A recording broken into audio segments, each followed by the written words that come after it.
அனைவருக்கும் வணக்கம். அப்சின் லா அப்படின்னா ஆபாச சட்டம் அப்படின்னு சொல்லுவாங்க. இந்தியாவில் இந்த ஆபாச சட்டம், இந்த அப்சின் லா அப்படிங்கிறது எப்படி இருக்குது அப்படிங்கிறத பற்றி தான் இந்த கிளாஸில் நம்ம பார்க்க போகிறோம். ரீசெண்டாக ஒரு யூடியூபர் அவருடைய கமெண்ட்னால அவர் மேலே வந்து கேஸ் ஃபைல் ஆனதை நாம் நியூஸ் பேப்பரில் வந்து பார்த்துருப்போம் இல்லையா? ஸோ அது குறித்து இந்தியாவில் இருக்கக்கூடிய இந்த அப்சின் லா, ஆபாச சட்டம் அப்படிங்கிறது நாம் சொல்லக்கூடிய அந்த கருத்துக்களில், செயல்களில் இந்த ஆபாசம் இருக்கும் பட்சத்தில் இந்திய லாவானது எந்த அளவுக்கு சட்டத்தை வந்து எந்த அளவுக்கு தண்டனைகளை வழங்கக்கூடியது, எதெல்லாம் வந்து அப்சினிட்டி இருக்கக்கூடியது, எதெல்லாம் வந்து அப்சினிட்டி இல்லாதது அப்படிங்கிற பற்றி தான் இந்த கிளாஸில் பார்க்க போகிறோம். ரீசெண்டாக ஒரு யூடியூபர் வந்து அரெஸ்ட் கைஸ் வந்து ஒரு மேலே வந்து ஃபைல் ஆயிடுச்சு இல்லையா?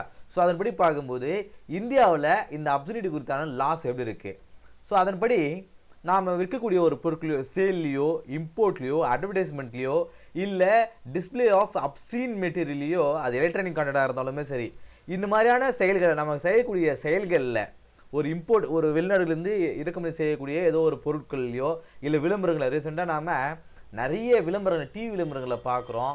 இந்த இந்த இன்னர் குறித்தான விளம்பரங்கள், அதில் பெண்கள் வராங்க, ஆண்கள் வராங்க, அது ரொம்ப செக்ஸுவலைஸ் பண்ணுற மாதிரி இருக்குது. அதில் வீட்டில் இருக்கிற பிள்ளைகள் எத்தனை பேர் பார்ப்பாங்க. ஸோ அதுக்கெல்லாம் வந்து எந்த விதமான சென்சார் இல்லாமல் அது அங்கே டிஸ்பிளே ஆகும்போது, ஸோ அதில் அந்த அப்சனிட்டி இருக்குது இல்லையா? ஸோ இந்த மாதிரியான டிஸ்பிளே பண்ணும்பொழுது அந்த அந்த அந்த ஒர்க்கானது லெஸ்வீஷியஸாக இருந்துச்சு அப்படின்னா, லெஸ்வீஷியஸ்னால் இச்சையை தூண்டுற மாதிரி இருந்துச்சு அப்படின்னா, ஓவர்லி செக்ஷுவலாக இருந்துச்சுன்னா, கரப்டிங் நேச்சர் ரொம்ப முக்கியமான வார்த்தைங்க இது.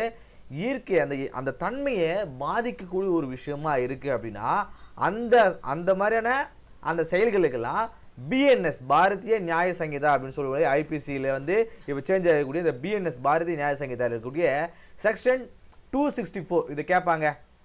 இந்தியன் பிஎன்எஸ்ல எந்த செக்ஷன் இந்த அப்சனிட்டி குறித்தான லாஸை கொண்டு இருக்குன்னு பார்க்கும்போது செக்ஷன் 264 அப்படிங்கிறது தான் வந்து இந்த சட்டங்க இது. ஸோ இதன்படி அவர் வந்து ஃபர்ஸ்ட் டைமராக இருக்காருன்னா, ஒரு ஹேபிச்சுவல் அஃபண்டராக இல்லாமல் ஃபர்ஸ்ட் டைமராகவே இருக்காரு அப்படின்னாலும் அவருக்கு 2 வருஷம் சிறை தண்டனையும் 5,000 ரூபாய் ஃபைனும் வந்து கொடுப்பாங்க. இது வந்து பிஎன்எஸ்ல இருக்கக்கூடிய லாஸ். இதுலேயே ஐடி இருக்குதுங்க. ஐடி ஆக்ட் 2000 கொண்டு வந்து ஐடி ஆக்டில் செக்ஷன் 67 வந்து என்ன சொல்லுது, அதே போல தான் பப்ளிஷ் பண்ணாலோ இல்லை டிரான்ஸ்மிட்டிங் பண்ணாலோ ஆன்லைனில் இந்த மாதிரி அப்சனிட்டி குறித்தான ஒரு மெட்டீரியலில் பப்ளிஷ் பண்ணாலோ டிரான்ஸ்மிட் பண்ணாலோ அவருக்கு 3 வருஷம் இம்ப்ரிஸ்மெண்ட்டும் 5 லட்சம் வந்து ஃபைனும் வந்து கொடுக்குறாங்க. இதில் பாருங்கள், நான் முன்னாடி சொன்னேன் இல்லையா, கரப்டிங் த நேச்சர் அப்படின்னு சொல்லிட்டு, இது குறித்து நான் தனியாகவே பேசலாம் இருந்தேன். பட் ஆனால் வேணாம், ரொம்ப சென்சிட்டிவான கண்டென்ட் அப்படிங்கிறதுனால அது குறித்து நான் பேசாமல் இருந்தேன். இந்த கரப்டிங் நேச்சர் அப்படின்னா, இவங்களுடைய ஒரு லாபத்துக்காக பர்பஸாகவே சில விஷயங்களை பண்ணுறது, சமுதாயம் இருக்கக்கூடிய அந்த நேச்சர், அந்த இயற்கை, அந்த நிலைத்தன்மையை வந்து சீர்குலைக்கிற மாதிரியான சம்பவங்கள் வந்து இது நம்ம ரெகுலராக பார்க்குறோம். இப்போ ரீசெண்டாக வந்து ஒரு 2 வருஷத்துக்கு முன்னாடி ஒரு யூடியூப் சேனலில் இது சென்னையில் இருக்கிற பசங்க கிட்ட நிறைய ஒரு இல்லீகலான கேள்விகள் கேட்பாங்க. நாங்கள் யூடியூப் இந்த பப்ளிக் டாக் ஷோலாம் பார்த்துருப்பீங்க நீங்கள்.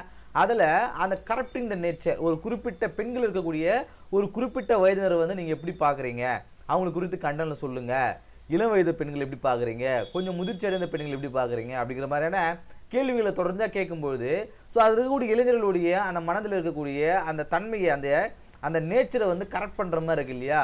ஸோ இந்த மாதிரியான செயல்களுமே இந்த லா வந்து அபைட் ஆகும் அப்படின்னு சொல்கிறாங்க. எல்லா விஷயங்களும் இப்போ நம்ம யூடியூப்பில் நிறைய பார்க்கும்போது, யூடியூப்ல ஆகட்டும், இன்ஸ்டாகிராம்லேயே ஆகட்டும், நிறைய இந்த மாதிரி சம்பவம் நம்ம பார்த்துட்டே இருக்கோம். அதை பார்க்கும்போதெல்லாம் தோணும், இது வந்து ஒரு இல்லீகல் ஆக்டிவிட்டி ஆச்சு, இது வந்து கிரைம் ஆச்சு, இது வந்து அவங்க தெரிஞ்சு செய்கிறாங்களா, இல்லை நம்ம நாட்டில் ஒரு லா இருக்குது, லா இல்லைனாலும் பரவாயில்ல, நம்ம நாட்டுக்குள்ளே ஒரு லா இருக்குது, அது வந்து ஹெவி பனிஷ்மெண்ட்டும் இருக்குது. ஸோ அந்த சூழ்நிலை இது அவங்க தெரிஞ்சு பண்ணுறாங்களா, தெரியாமல் பண்ணுறாங்களா அப்படிங்கிற அந்த சந்தேகம் எனக்குள்ளே இருந்துகிட்டே இருக்குது. ஸோ இது பார்க்குற நீங்களாவது அதை சொல்லுங்கள் மற்றவங்களுக்கு. ஸோ இப்படி ஒரு லா ஒன்று இருக்குது, அது சிவியரான பனிஷ்மெண்ட்டு கொடுக்கும். அதுக்கு சிறந்த உதாரணம்னா ரீசெண்டாக வந்து அந்த நியூஸ் ஒரு நாளுக்கு முன்னாடி வந்த அந்த யூடியூபருக்கு மேலே கேஸ் ஃபைல் ஆனது, சரிங்களா? இந்த 2 ஆக்ட் பற்றி பார்த்துட்டோம் இல்லையா? இந்த பிஎன்எஸ்ல இருக்கக்கூடிய செக்ஷன் 264ம் ஐடி ஆக்டில் இருக்கக்கூடிய செக்ஷன் 67ம் நம்ம பார்த்துட்டோம். இதுக்கு முன்னாடி ஒரு செயல் இருக்குது அப்படின்னா, அந்த செயலை அது அப்சனிட்டியோடு இருக்கா, அப்சனிட்டி இல்லாமல் இருக்கா அப்படிங்கிறத நாம் எப்படி வந்து டிஃபைன் பண்ண முடியும்?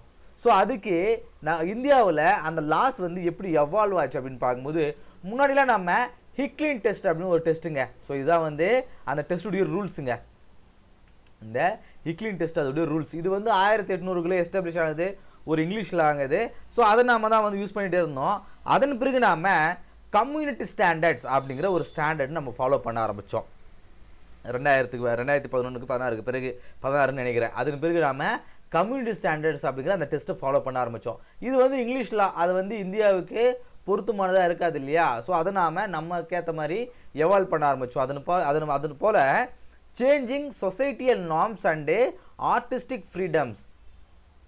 ஆன்லைனில் வெளியிடக்கூடிய ஒரு பொருளானது அது வந்து அப்சனிட்டியோடு இருக்கா இல்லையா அப்படிங்கிறத நாம் எதை குறித்து நாம் அனலைஸ் பண்ண முடியும். ஸோ 2 எக்ஸாம்பிள் சொல்கிறாங்க பாருங்கள். காலேஜ் ரொமான்ஸ் கேஸ் அப்படிங்கிற ஒரு கேஸுங்க 2024 வந்த ஒரு வெப் சீரிஸோ அதை நான் பார்த்தது கிடையாது. ஸோ அந்த ஒரு அந்த கேஸில் என்ன சொல்கிறாங்க, அதில் ஒரு ஆபாசமான ஒரு வார்த்தை வரும். ஸோ அதை எடுத்து அவங்க சுப்ரீம் கோர்ட்டில் ஒரு கேஸ் ஃபைல் பண்ணுறாங்க. அப்போது கோர்ட் என்ன சொல்லுது, அந்த ஆபாசமான வார்த்தை அப்படிங்கிறது எந்த சூழ்நிலை வந்துச்சு, ஒருத்தனுடைய உச்சபட்ச கோவத்தில் ஏதோ ஒரு எமோஷனில் வெளிவரக்கூடிய ஒரு வார்த்தை தான் அது. ஸோ அதில் வந்து ஆபாசம் கிடையாது. ஸோ பாருங்கள், ரிஃப்ளெக்டட் எமோஷன் நாட் லஸ்ட் அப்படின்னு தீர்ப்பு சொல்கிறாங்க. ஒரு ஆபாசமான வார்த்தையை சொல்லும்போது, ஒரு திரைப்படத்தில் சொல்லும்போது அது எமோஷன் தான், அது லஸ்ட் கிடையாதுன்னு சொல்கிறாங்க. இதே விஷயம் இந்த ரன்வீர் அல்லபடியா கேஸ் இப்போ சொன்னோம் இல்லையா, அந்த யூடியூபர் ஒருத்தர். ஸோ அவருடைய கேஸில் என்ன சொல்கிறாங்க, அவருடைய கமெண்ட் ஆனது அப்சனிட்டியோடு இருக்குது, வல்கராக இருக்குது. ஸோ இது வந்து அந்த லா வந்து அவர் மேலே வந்து அப்ளை ஆகும் அப்படிங்கிற மாதிரி சொல்கிறாங்க. ஸோ இது எப்படி நம்ம பார்க்கணும்னு சொல்லும்போது, ஒரு அம்மா இருக்காங்கன்னு வச்சுங்களேன். அம்மா வந்து தன்னுடைய குழந்தைக்கு தாய்ப்பால் கொடுக்கும்போது அந்த தாய்ப்பாலை என்கரேஜ் பண்ணுற வகையில் நிறைய பேர் வந்து நீங்கள் தாய்ப்பாலை கொடுங்க அப்படிங்கிற மாதிரி ஒரு புகைப்படத்தோட ஒரு ஆஃப் லைட்டில் வந்து எடுத்து அதை வந்து பப்ளிஷ் பண்ணுறாங்கன்னு வச்சுங்களேன். ஸோ அங்கே அப்சனிட்டி இருக்கா? அதை நம்ம அப்சனிட்டியோட பார்க்க முடியாது. இப்போ நான் இங்கேருந்து போகும்போது பக்கத்தில் எங்களுக்கு ஒரு நகரம் இருக்க, பேர் சொல்ல வேணாம். ஸோ அங்கே போகும்போது போகிற வழியிலேயே ஒரு ஆர்டிஸ்ட் ஒருத்தர் பெயிண்ட் பண்ணி வச்சுருப்பார்.